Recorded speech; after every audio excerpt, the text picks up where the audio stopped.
바울 앞에 커다란 산 하나가 있습니다.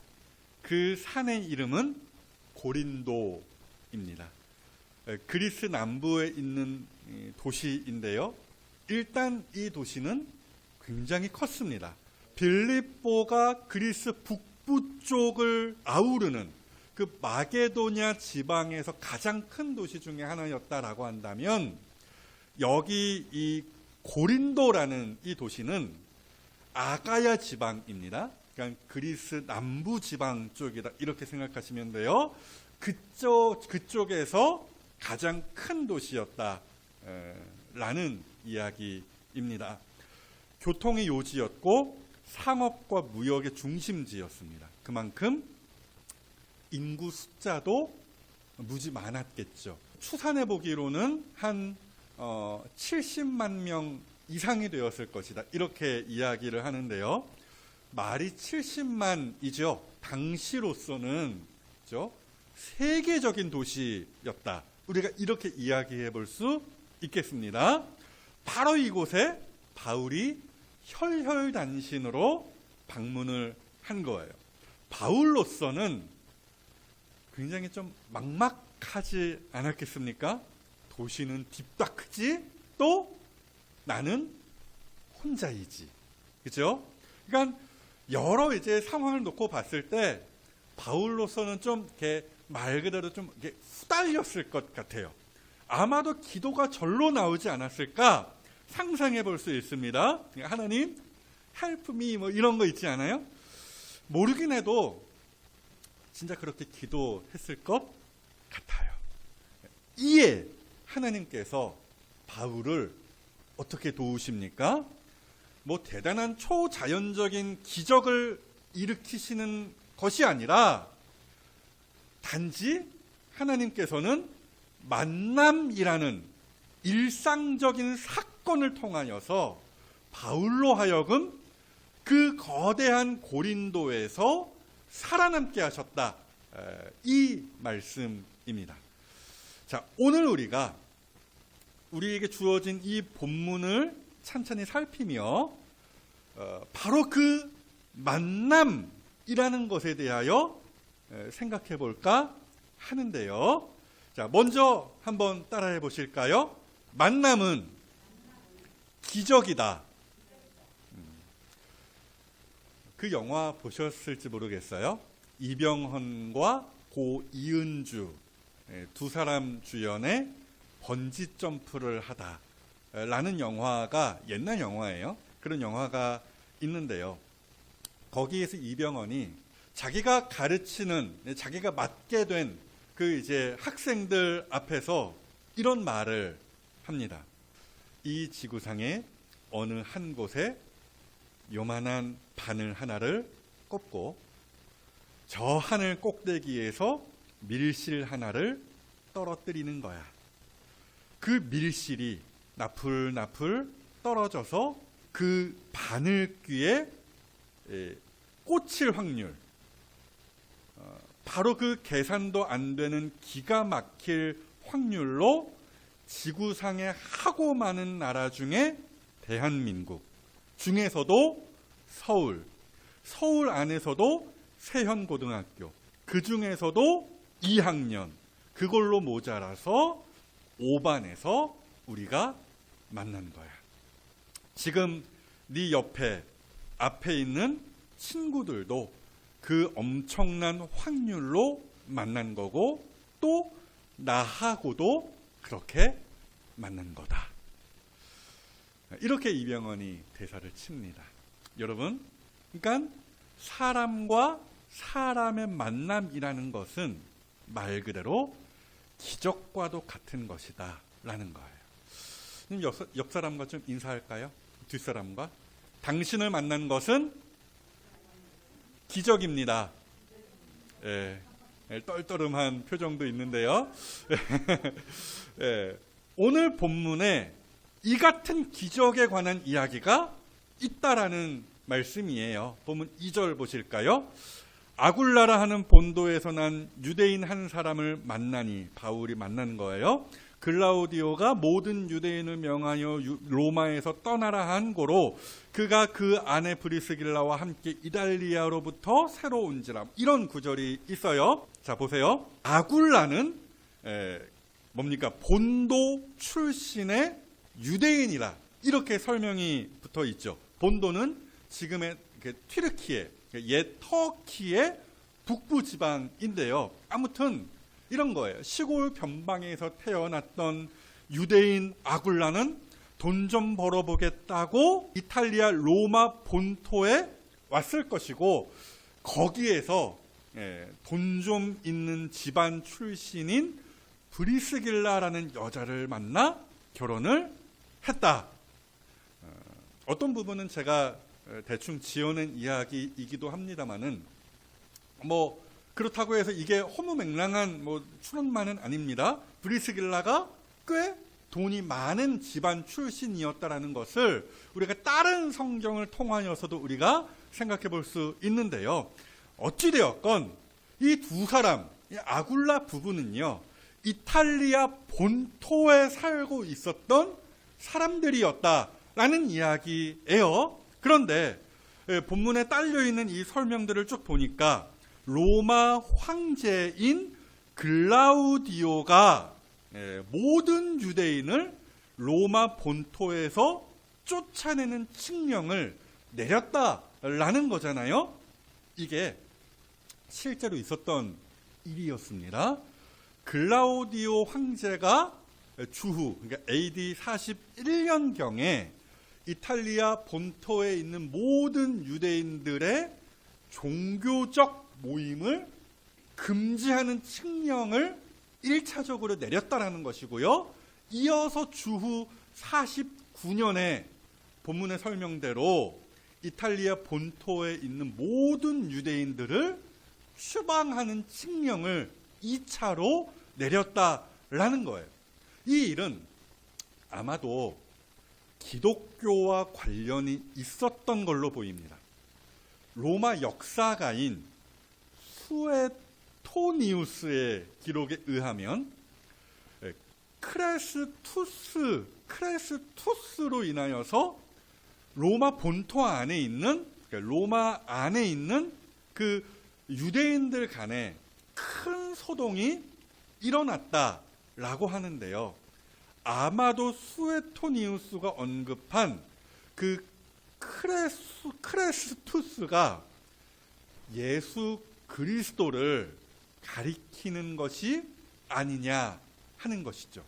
그러니까 생각해 보시면은 바울이 가는 곳마다, 복음을 전파하는 곳마다 거기에 있는 정통 유대인들과 큰 어떤 마찰이 일어나곤 했잖아요.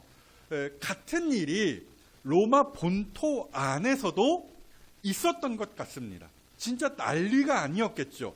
이에 로마 황제가 유대인들 다 로마 본토, 그 이탈리아 반도에서 떠나라, 이러한 특단의 조치를 취했던 것이다. 이렇게 추론을 하는 것이죠.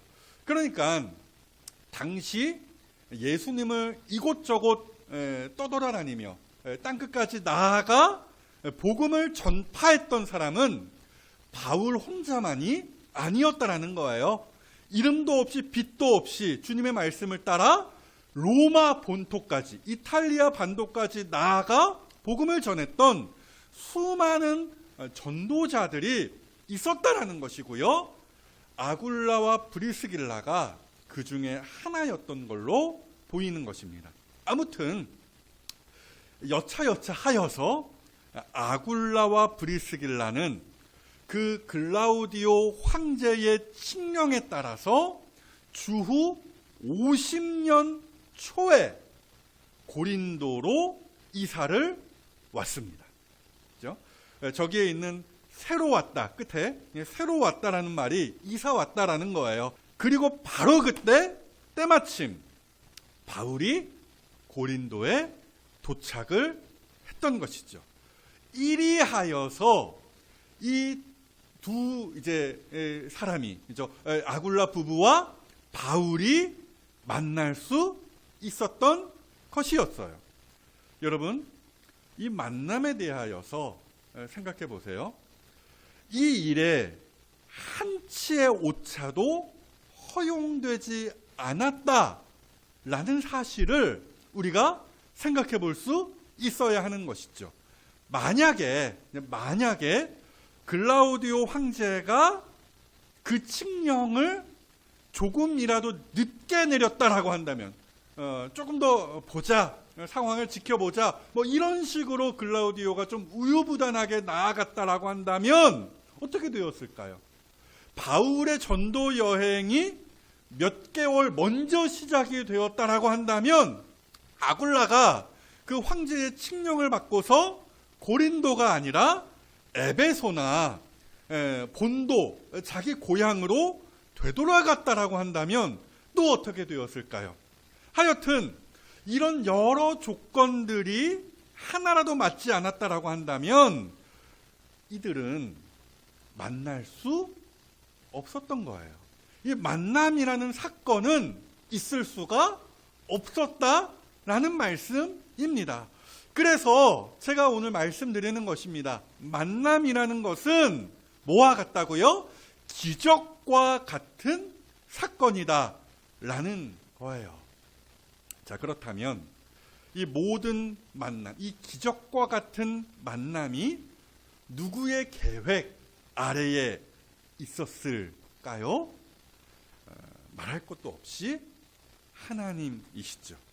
하나님의 그 모든 계획 아래에서 이 만남이라는 사건이 이루어졌다. 우리는 이렇게 믿음으로 고백할 수 있는 것이에요. 이걸 어려운 말로 섭리라고 합니다. 하나님의 섭리. 그러니까 온 우주를 다스리시는 하나님께서 사람의 생사화복까지 주관하시며 사람과 사람의 어떤 만남까지도 이루게 하신다라는 말씀이에요. 그래서 옛날 그 복음성가 중에 그런 노래가 있었습니다. 하나님께서는 우리의 만남을 계획해 놓으셨네. 이런 어떤 찬양의 가사가 있어요. 이걸 유행가 버전으로 바꾸면 뭐가 된다고요? 우리 만나, 다 같이 우연히 아니야. 옆 사람 보면서 축복하면서 여러분 똑같습니다. 오늘 우리의 만남 역시도 하나님이 만들어내신 기적과 같은 거예요. 그러니까 우리가 어쩌다 마주친 그대가 아니라는 그 말씀입니다. 길고 긴 그 하나님의 계획 가운데에서 오늘 이 시점에 이 장소에서 딱 만나게 되었다라는 거예요. 어떤 사람은 어린이집에서 만났고 또 어떤 사람은 구연동화 하다가 만났고요. 또 누구는 하필 교회 앞에 수제 쿠키점을 그 가게를 오픈했다가 걸려든 것이고요. 또 누구는 밭일 하다가 만나고요. 또 누구는 병원에 입원했다가 만나기도 하고요. 그런 만남들 여러분 생각해 보세요. 거기에 한치의 오차라도 있었다라고 한다면 절대 우리는 이 자리에서 만날 일이 없었을 것이에요. 그래서 다시 한번 옆 사람을 보며 이야기해 봅시다. 기적적으로 당신을 만났습니다. 네, 기적적으로 당신을 만났습니다. 사랑하는 여러분, 하나님은 이처럼 세밀하시다라는 거예요. 내 상상을 아득히 초월하는 놀라운 지혜로 이 모든 만남을 계획해 놓으셨고요. 또 단 1분 1초의 어긋남 없이 모든 인생 가운데에서 그 계획을 정확하게 실행하고 계시더라는 이야기입니다. 그래서 바울이 로마서에서 저렇게 감탄해요. 로마서 말씀 보실까요? 다 같이 한번 읊어보죠. 시작. 깊도다 하나님의 지혜와 지식의 풍성함이요.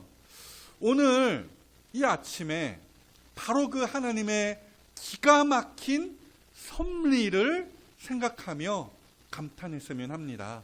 아하, 하나님에게는 다 계획이 있으셨구나. 태초부터 시작된 그 하나님의 사랑이 그렇죠? 우리의 뭘 통해? 만남을 통해 열매를 맺고 뭐 이런 가사도 있잖아요. 그렇게 우리의 만남을 통하여서 그 하나님의 그 길고 길었던 계획이 열매를 맺어가는 것이구나. 그래서 바라기로는 우리 모두의 인생이 하나님의 손 안에 있음을 전심으로 인정하시고 또 감탄하실 수 있는 이 자리의 모든 성도들이 되시기를 주님의 이름으로 먼저 축복합니다. 그리고 여기에서 한 걸음 더 나아가서 둘째, 한 번 더 따라해 보세요. 만남은 힘이다. 보통 학자들이 이렇게 이야기합니다. 좀 가슴 아픈 이야기인데요. 바울의 에덴에서의 전도 사역은 실패였다. 이렇게 이야기합니다. 그 사람들의 논리가 이래요. 데살로니가나 베레아에서는 많은 전도의 열매를 거두었다라는 거예요. 그런데 유독 바울이 아덴에서는 재미를 못 봤다라는 거죠. 일면 맞는 이야기 같습니다. 성경도 은근히 그렇게 이야기를 해주는 것 같아요. 그래서 저 구절들을 쭉 펼쳐놓고 비교를 해보면은 그렇죠. 먼저 17장 4절이죠. 데살로니가에서 있었던 이야기가 이렇게 기록이 되어 있었잖아요. 그중 어떤 사람, 곧 경건한 헬라인의 어떤 무리, 큰 무리와 적지 않은, 무슨 얘기예요? 많았다라는 거죠. 많은 귀부인도 권함을 받고 바울과 실라를 따랐다라는 이야기. 그리고 이어지는 베레아에서의 이야기가 12절에 저렇게 있어요. 그 중에 믿는 사람이 어땠대요? 많았다라는 거예요. 또 헬라의 귀부인과 남자가 적지 아니하였다. 뭐 이런 표현들. 어찌되었건 많았다라는 거예요. 물론 유대인의 반대도 있었지만 많았다라는 저 표현들이 연거푸 나왔는데 유독 아덴에서의 기록은 상대적으로 초라하다. 그래서 34절 보시면은 꼴랑 몇 사람이 그를 가까이하여 믿으니 이렇게 표현이 되어 있어요. 교회가 아덴의 교회 공동체가 좀 잘 이렇게 세워졌는지 그것에 대한 언급이 사실은 전혀 없다라는 거예요. 데살로니가 교회에 세워졌거든요. 빌립보 세워졌거든요. 그런데 아덴에서는 그렇죠? 뭔가 역동적인 그 말씀의 역사가 있었다라는 그 기록이 없다. 비록 바울이 실력 발휘를 해서 적절하게 복음을 전했지만 그 결과는 기대에 미치지 못했다라는 거예요. 그래서 학자들이 그렇게 이야기를 해요. 평가를 하는 거예요. 이 아덴에서의 전도는 실패다. 그렇게 이야기를 합니다. 뭐 좋습니다. 실패라고 칩시다. 그렇다면 생각해 보자고요. 유독 아덴에서 바울이 어떤 많은 전도의 열매를 거두지 못했던 그 요인 무엇이었을까?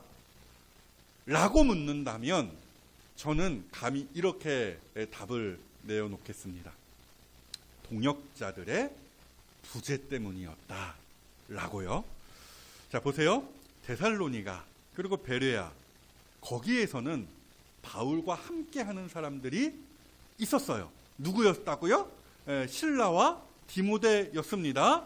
그런데 딱 베레아에서 바울이 이들과 헤어졌어요. 무슨 급한 일이 중차대한 일이 있었는지는 다 정확하게 알 수 없지만 어쨌거나 우리가 확인했다시피 바울은 혼자서 아덴에 왔고, 그렇죠? 바울이 거기서 어찌되었건 발버둥 치며 최선을 다했지만 역시나 혼자서는 무리였다. 라고 우리가 이야기해 볼 수 있어요. 그러니까 따지고 보면은 그동안 바울이 그렇게 당차게 복음을 전할 수 있었던 것도 어쩌면 실라와 디모데의 기도와 조력 덕분이 아니었을까, 뭐 이렇게도 우리가 생각해 볼 수 있다라는 것이죠. 그렇게 바울은 내내 혼자였죠. 그만큼 외로웠을 것이고 또 그만큼 힘에 부쳤을 것이다. 우리는 그렇게 충분히 헤아려 볼 수 있는 거예요. 이에 하나님께서 바울에게 사람을 붙여주신 것이죠. 누구? 아굴라와 브리스길라를 만나게 하심으로 붙여주신 거예요. 그렇죠? 바울이 혼자서 복음을 전하는 것에 대하여 그렇지 않아도 한계를 느끼고 이제 고린도에서 어떻게 이 사역을 펼쳐나가야 할까 고민하고 근심할 때에 하나님께서는 바로 그 귀한 만남을 통하여서 바울의 숨통이 트이게 하셨다라는 이야기입니다. 그래서 4절 확인해 보시면은 이렇게 되어 있죠. 안식일마다 바울이 회당에서 강론하고 유대인과 헬라인을 권면하니라 이렇게 되어 있는데 그냥 쉽게 이야기하면은 그 바울의 전도, 복음 전도 사역이 본 궤도에 올랐다더라 그 이야기입니다. 이게 다 누구 덕분이겠습니까?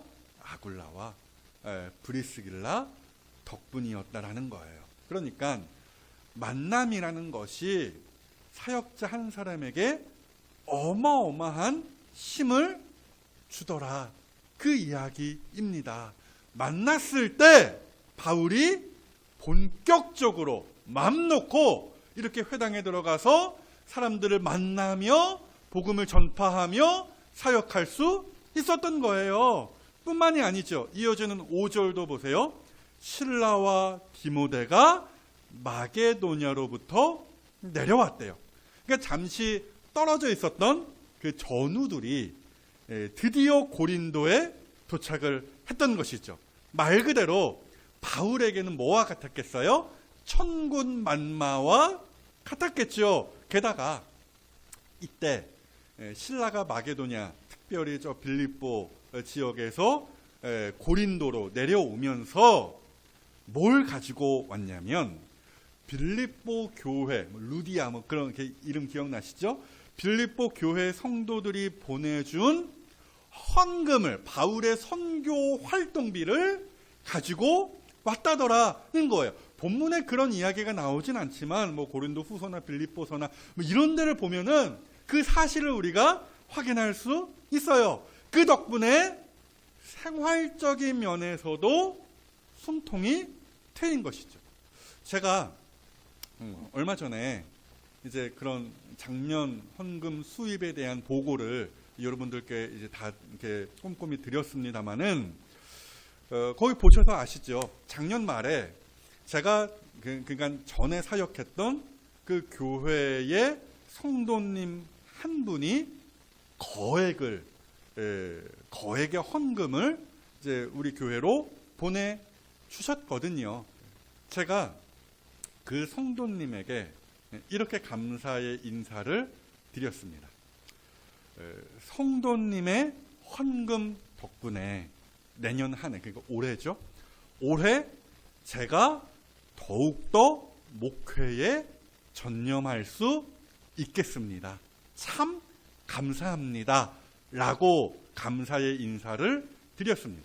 여러분 이게요. 제 이야기만이 아니라 바울의 이야기이기도 했다라는 사실 아십니까? 그래서 이어지는 문구를 보시면 이렇게 되어 있어요. 본문 5절 나머지 부분이죠. 바울이 하나님의 말씀에 어떻게 되었대요? 붙잡혀 유대인들에게 예수는 그리스도라 밝히 증언하였다라고 하는데 말씀에 붙잡혔다라는 저 표현이 있잖아요. 저게 무슨 말이냐? 단순해요. 어렵지 않아요.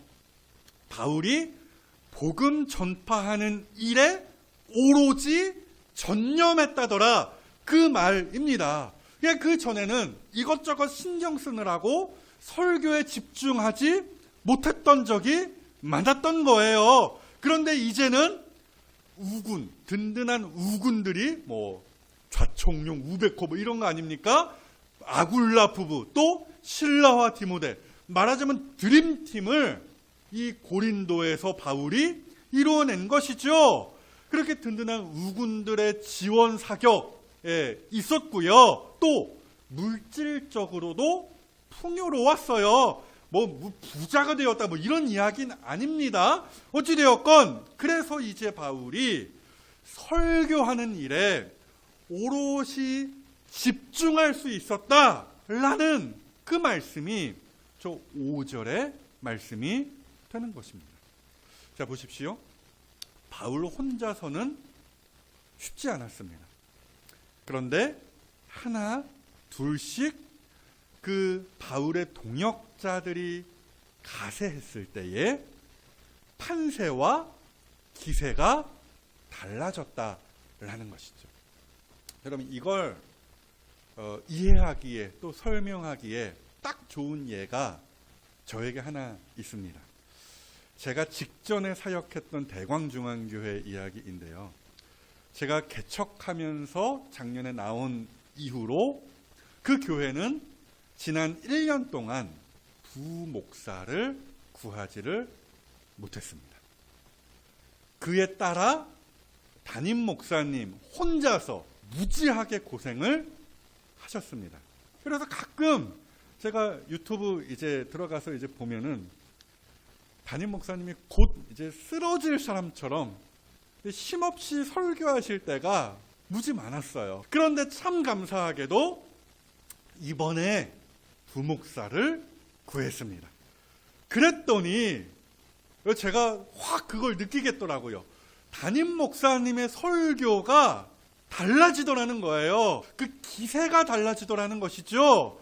어디 집회를 다녀오셨는지 목소리가 팍 쉬시기도 했어요. 얼마 전에 들어보니까. 그래서 제가 집회 다녀오셨나? 그런데도 그 설교에서 느껴지는 힘이 그 전과 확연히 다르더라는 이야기입니다. 여러분, 무슨 이야기입니까? 이게 바로 동역자의 중요성입니다. 혼자보다 함께가 훨씬 낫고 강하다라는 이야기예요. 전도서의 저 말씀 우리 다 같이 한번 읽어볼까요? 시작. 한 사람이면 패하겠거니와 두 사람이면 맞설 수 있나니 세 겹줄은 쉽게 끊어지지 아니하느니라. 아멘. 여러분, 이 원리가 우리 모든 기도를 포함한 우리 모든 어떤 그 신앙생활 전반에 적용되는 말씀입니다.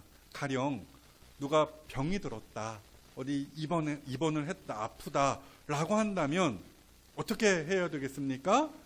교회에 알리라, 성도들에게 알려주라. 내가 아프다, 내가 병들었다, 내가 입원을 했다, 이렇게 알려주라고 가르칩니다. 성경이 그렇게 이야기를 합니다. 야고보서 5장 말씀 보시죠. 너희 중에 병든 자가 있느냐? 그는 교회의 장로들을 청할 것이요 말하라는 것이죠. 그들은 주의 이름으로 기름을 바르며 그 병자에게 기름을 바르며 그를 위하여 기도할지니라. 그러니까 아픈 사람은 하나인데 그를 위하여 기도하는 사람은 몇 명이에요?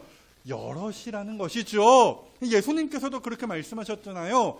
두세 사람이 있는 곳에, 모인 곳에, 기도하러 모인 곳에 내가 함께 하겠다라고 하셨잖아요. 그러니까 어디 아프다, 특히 가족 중에 누가 아프다라고 한다면 카톡방에 올리실 수 있어야 돼요. 나 아프다.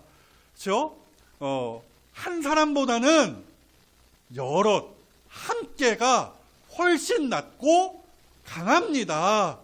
두 사람이 합심하여 기도하면 내가 이루어 주겠다, 들어주겠다. 우리 주님이 마태복음 18장에서도 그렇게 약속하셨거든요. 뭐 혼자 기도하면 안 들어주신다, 그런 이야기가 아니라 함께의 그 위력, 그 공동체의 유익을, 그렇죠? 예수님께서 가르치셨던 거예요.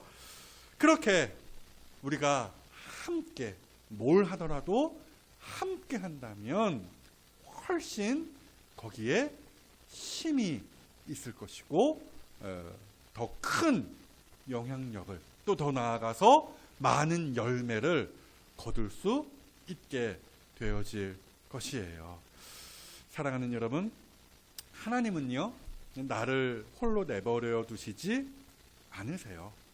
만날 사람을 만나게 하시고요, 그 만남을 통하여서 나에게 힘도 공급하여 주시는 거예요.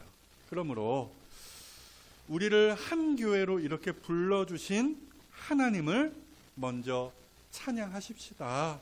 그리고 기적적으로 만난 내 옆에 있는 가족과 성도를 존귀하게 여기십시다.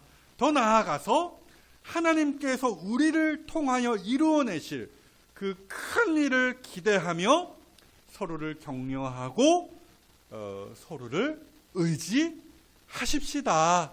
그래서 바라기로는 하나님께서 계획하시고 허락하신 이 만남 안에서 하나님의 사명을 더욱 힘써 감당하시고요, 하나님의 그 계획을 하나하나 모두 이루어 가시는 이 자리에 복된 성도들이 다 되시기를 주님의 이름으로 축복합니다.